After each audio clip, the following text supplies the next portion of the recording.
Raja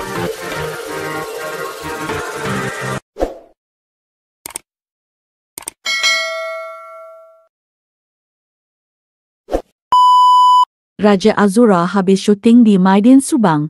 Pengarah urusan Maidin, Datuk Wira Amir Ali, Maidin belanja makan semua kru.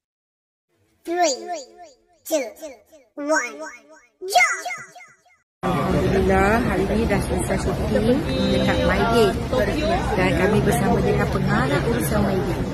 Dan Datuk belanja hari ini, semua orang makan. Nampak ni? Masya Allah, korang makan nasi. Apa ni? Astagfirullahaladzim. Ya Allah, ya Tuhanku. Rezeki ya Allah. Masya Allah, rezeki. Alhamdulillah, amin. Tengok director pun makan. Halo, hampa tak nak pergi ke? Datuk belanja dapat ni. Ni dekat nasi kandar original. Ha? Ambil apa? Kami nak pergi ambil tadi. Kenapa dia cepat sampai? Potong queue Datuk belanja hari ni baru nak rasa. Nasi kandak biryani dalcha. Hai. Dalcha. Kita nak telur ikan. Telur ikan, telur sotong. Sudah ada telur tu. Thank you for watching.